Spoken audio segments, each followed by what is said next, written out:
တဘာဝပတ်ဝန်းကျင်ညဉ့်ညမ်းမှုတွေကြောင့်အသက်ရှူမဝပဲနဲ့ထိခိုက်နာကျင်နေတာအိန္ဒိယနိုင်ငံမှာတန်း900ရှိပါတယ်တန်း900 sorry တရုတ်နိုင်ငံမှာတန်း900ဆိုလိုဒီမှာတရုတ်ပေါက်ဖော်ကြီး3ယောက်မှာတယောက်ကအဲ့ဒီဘေးသင့်နေတယ်ဆိုတော့အဲ့ဒီဘေးသင့်နေတော့မြန်မာနိုင်ငံရဲ့ဝင်းကျင်နားမှာရှိနေတဲ့အိန္ဒိယတန်း900တရုတ်နိုင်ငံတန်း900ဆိုရင်မင်းအဲ့ဒီတန်း900ရဲ့900မှာ pollution တွေကမင်းတို့ရှီကိုရောက်တော့မယ်ဆိုမင်းတို့ဗမာနေအသက်ဝါရှူနေရတယ်ငါတို့ဘေကျင်းသွားတယ်အသက်မရှူနိုင်ဘူး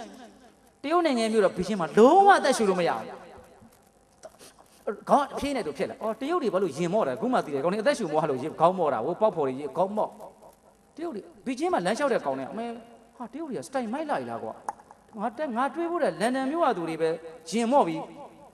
ကြော့ကော့ပြီးတော့ရင်မော့ပြီးလမ်းလျှောက်တာခေါင်းမော့ပြီးလမ်းလျှောက်တာတရုတ်တွေဘယ်အသက်ရှူလို့မော့လို့တရုတ်တွေကလေဘင်းအလိုလိုဟိုနေကလုံးလေဘင်းလို့ဖြစ်သွားတယ်တရုတ်တွေဘီကင်းကတရုတ်တွေအဲ့တဲ့တန်900ဒါလူသုံးမှာတူသည်ဆိုတရုတ်တနိုင်ငံထဲတင်တရုတ်တနိုင်ငံထဲတင်တစ်နှစ်14000တရုတ်တနိုင်ငံထဲတင်သိတာတိကိုမလိုအပ်ရင်ပိတ်ထားပါ light pollution ဘီးပုတ်ကြီးတွေထောင်တယ်အဲ့ဒါတွေပြီးရင်ပြန်ရုပ်သိမ်းမှာအဲ့ဒါက visual pollution ဖြစ်ပါတယ်မြင်ကွင်းတွေ air pollution ဟုတ်ပြီနော် water pollution အဲ့ဒါအဆိုးဆုံးပဲရေတန့်တွေမတောက်အောင်ဒါလို့ဆိုရင်အခုတာဂေတလိုနေရာမျိုးမှာလူနေထူထပ်တယ်ဖုန်နေတာဖြစ်တယ်အဲ့ဒါတွေကိုပြည်သူတွေရောအစိုးရရောရှင်းရပါလိမ့်မယ်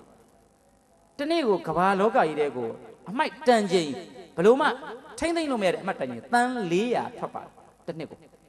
10နှစ်ပြည့်တဲ့ခါမှာတန်း400အနှစ်20ပြည့်တဲ့ခါမှာတန်း8000ကမ္ဘာမှာလူတန်း9000ရှိတာဖြစ်ရင်လောင်လာမဲ့10နှစ်မှာလူတန်း8000ပြည့်ပါမယ်အဲ့ဒီကြံရင်လူတူးချင်းစီအမိုက်တဒံပခုံးပေါ်မှာထမ်းထားတယ်လို့ဖြစ်ပါလိမ့်မယ်